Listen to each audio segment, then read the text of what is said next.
This is Speaking with the Enemy.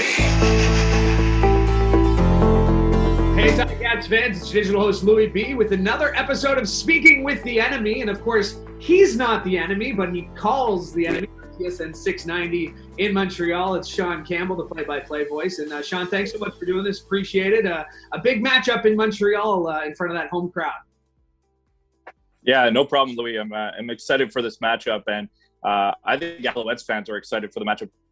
It's been so long, and I know it finished on a low and a loss in the playoffs, but at the same time, the offseason, it was exciting. New owners, new general manager, new president, and coming back with the same head coach, Khari Jones, Vernon Adams Jr. So a lot of excitement in the air in Montreal to watch this team. So it should be a fun one on Friday night.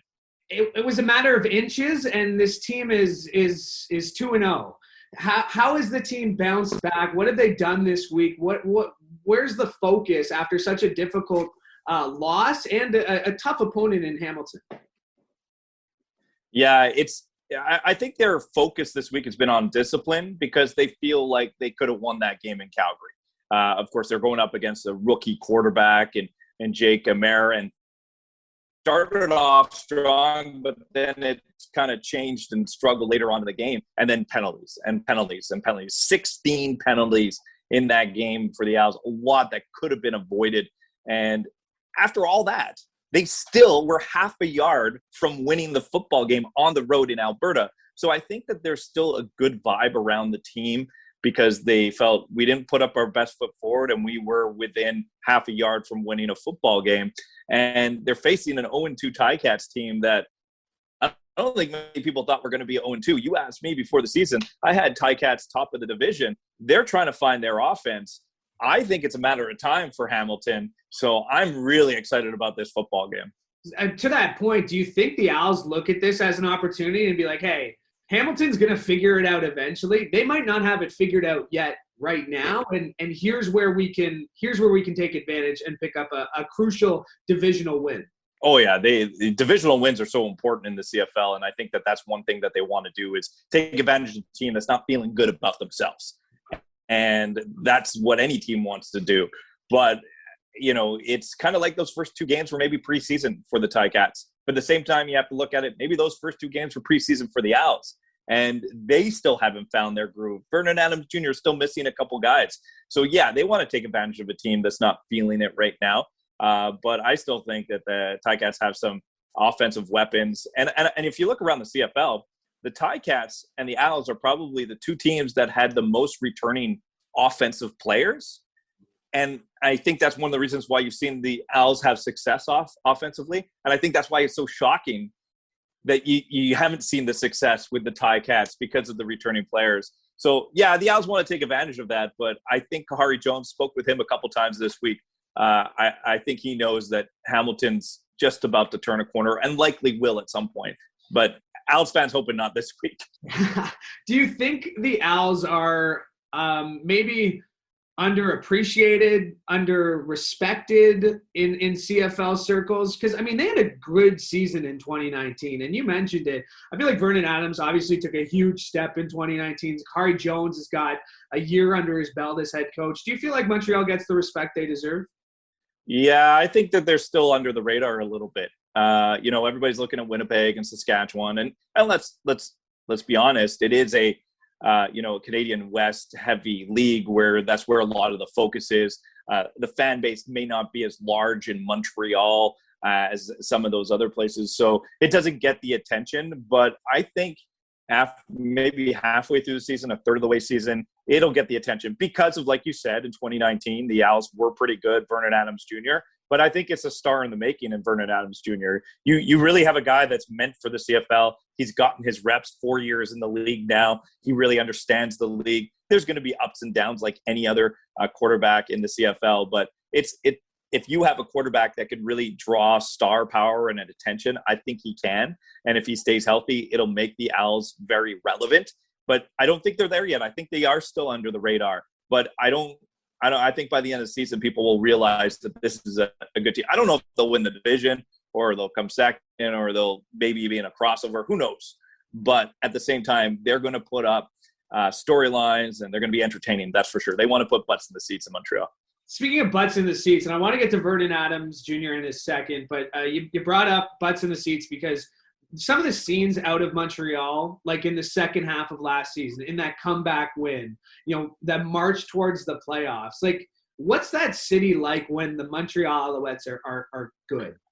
Well, I could take you back to, when they were champions in early 2000, like 2002. And when they were winning, all the time. All the time. They got to the Grey Cup all the time. They didn't win all the time. Let me I realized they didn't win in the Grey Cup all the time. But when they were winning the East all the time, it was impossible to get a ticket. It really was. It was impossible. I remember my mom's like, "Can you get me tickets?" I'm like, "I really can't. Like, I can't get you a ticket." Now you could get tickets. And then when Anthony Calvillo left after their run in 2009, 2010, and they were winning those Grey Cups, it was kind of, you need the star power. And Montreal, I'll tell you, it's a city that's circled around the Montreal Canadiens. But teams like the Als and now CF Montreal in the MLS, they will get the attention if they win.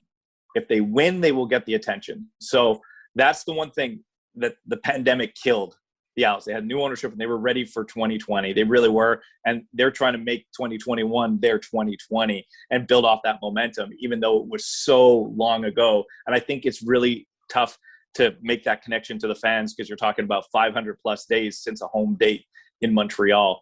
But yeah, if they win and they go on and they're 3-1, 4-1, 5-1, they'll be a part of the conversation. More people will attend these games. Absolutely. TSN 690, Sean Campbell with us here on Speaking with the Enemy on the Ticats Audio Network. And let's talk about Vernon Adams Jr. because I had a chance to see him up close as a wide receiver for about 3 weeks at Ticats camp in way back in 2015, whatever it was. Does he have a chip on his shoulder? Not just about the time spent in Hamilton, but just the way he kind of bounced around the league. Is he someone who plays with a chip on his shoulder? Yes, he does. He's a guy that came out of Oregon and, he bumped around college for a while and then he found his groove, and he was never really looked at in the NFL just because of his height. And most quarterbacks at a certain height, they kind of get thrown to the wayside, even though they put up better numbers than guys that are 6'3", but they see the body. The NFL is going to go to the body rather than the stats that somebody puts up, but we all know that. So they come crawling over to the CFL.